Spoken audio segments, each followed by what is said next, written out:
5장 말씀에 갑자기 앞에서 느부갓네살 왕이 나오다가 벨사살 왕이 나옵니다. 이 벨사살 왕은 바벨론의 마지막 왕입니다.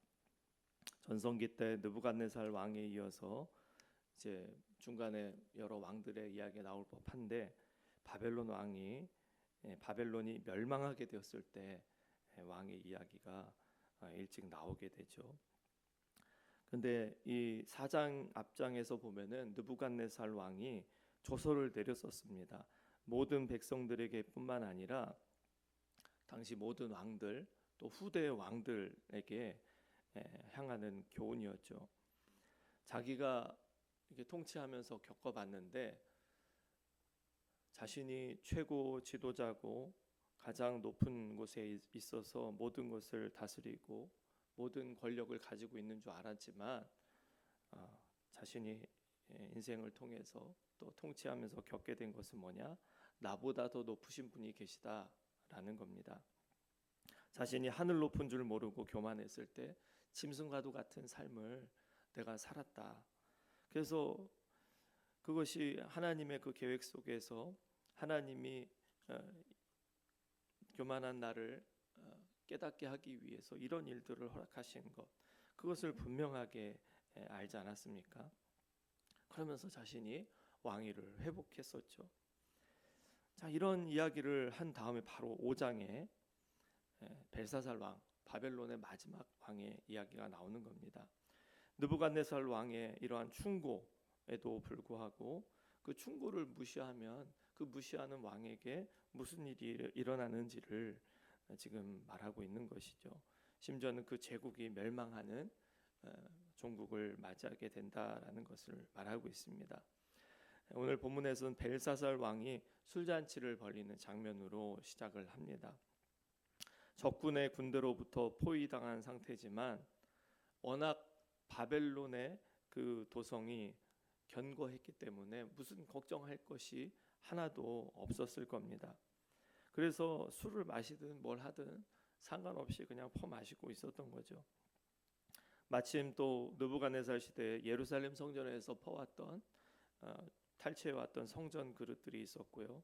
그것을 가지고 마시면서 또 금과 은과 여러 가지로 만든 그 신들을 찬양하는 그러한 장면들이 오늘 본문에 나오고 있습니다. 그러면서 마치 하나님을 조롱하는 듯한 성전 기구를 가지고 와서 그것을 신으로 삼고 그거를 또 퍼마시고 마치 하나님을 조롱하는 모습 아닙니까? 근데 5절에 보니까 바로 그때 이러한 술잔치를 벌이고 있을 바로 그때 손가락이 나타나서 벽에 글씨를 쓰는 모습을 본 겁니다. 벨사살이 충격을 받았습니다. 평소에 있었던 일이 아니고 이거는 인간의 힘으로 도저히 일어날 수 있는 일이 아니라는 것을 깨닫고 얼굴빛이 변하고 생각이 번민했다라고 말하고 있습니다. 그래서 이것을 해석할 사람들이 나와라. 모든 술사, 지혜자들을 모아놓고 이걸 좀 해석해라. 이걸 해석하면은 내가 셋째 자리에 오를 수 있게 해주겠다라고까지 얘기를 했습니다. 근데 아무도 해석을 못하는 건데요. 그다음 왕비가 그것을 이야기를 해줍니다. 느부갓네살 왕 때 다니엘이라는 사람이 꿈을 해석하기도 하고 꿈을 알려주기도 하고 그래서 그를 통해서 느부갓네살 왕이 겸손하게 통치했던 그러한 때가 있었습니다. 그래서 다니엘을 불러서 해석하게 하라는 겁니다. 그래서 다니엘이 찾아오게 되고요. 다니엘이 결국 벨사살의 이러한 술 취한 나라를 제대로 통치하지 못하고 타락에 빠져 있는 왕의 잘못을 지적을 하게 됩니다. 그러면서 이 글의 내용에 대해서 말하게 됩니다. 해석을 하게 되는데요. 메네 데겔 우바르신. 그래서 26절에 메네는 하나님이 이미 왕의 나라를 세워서 그것을 끝나게 하셨다.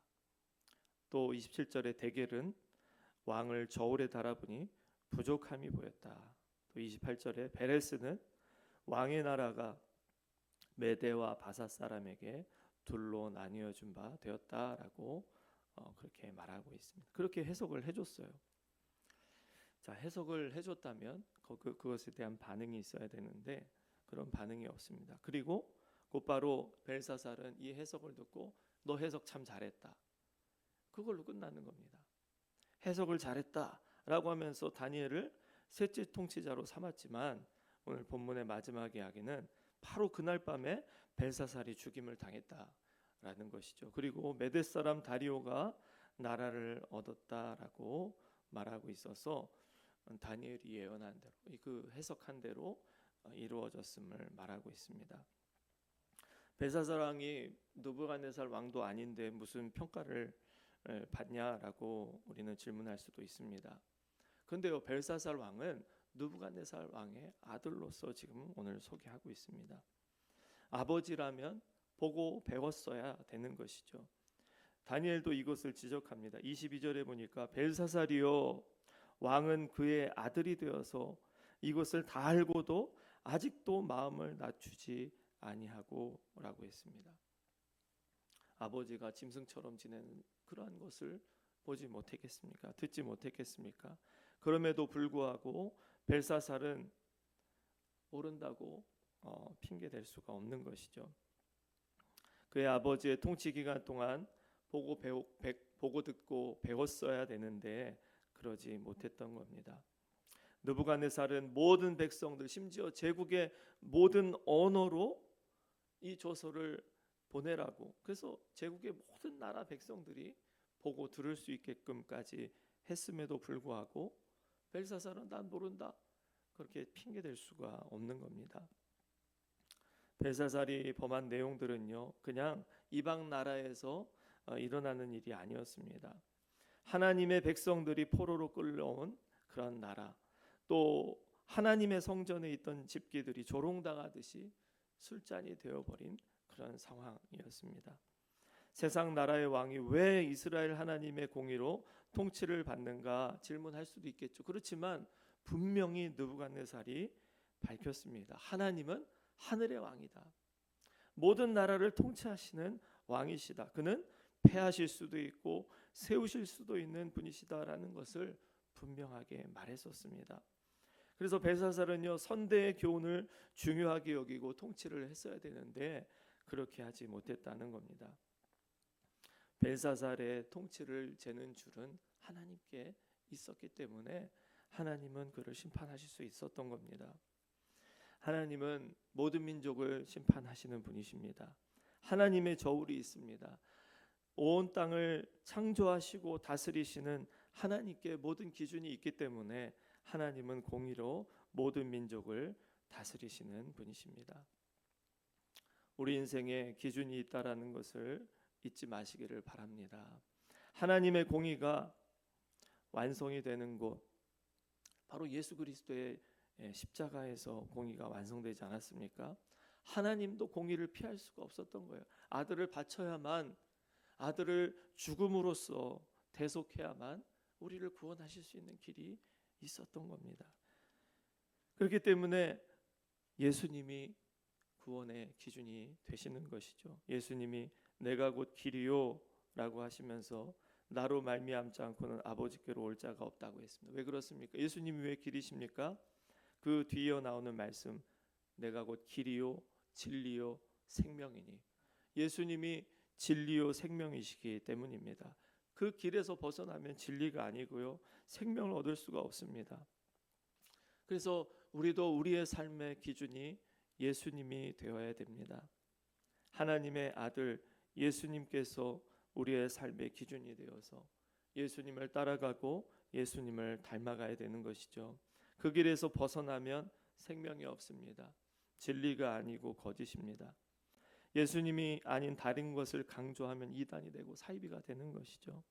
예수님보다 다른 것을 드러내면 안 됩니다.